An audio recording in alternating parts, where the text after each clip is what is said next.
ഇതൊക്കെയാണ് ഇവിടെ കിട്ടുന്ന ബിയേഴ്സ്. അപ്പോൾ നമുക്ക് ഇവിടെ നോക്കി കഴിഞ്ഞാൽ അറിയാം, നമുക്ക് ഇവിടെ ഇങ്ങനത്തെ വലിയ ബോട്ടിലുണ്ട്. ഇത് 750 ml ആണ്.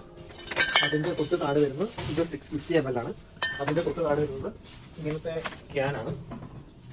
അതിൻ്റെ താഴെ വരുന്നത് ഇതുപോലത്തെ ബോട്ടിലാണ്.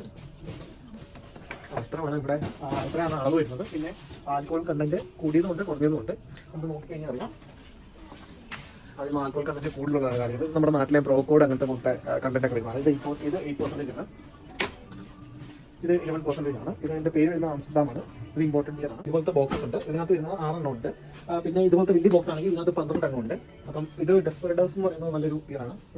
ഇതിന്റെ വലിയ ബോട്ടിലാണ്. ഇത് മൊത്തത്തിൽ നമ്മുടെ ബിയർ സെക്ഷന്. ഇവിടെ ഒരു വലിയൊരു ബോട്ടിൽ കാണാം. എനിക്കതിൻ്റെ വലിയൊരു ക്യാനാണ്. ഇതിന്റെ കണ്ടന്റ് വരുന്നത് 5 ലിറ്റർ ആണ്. അപ്പം ഇത്രേ ഉള്ളൂ. താങ്ക്സ്.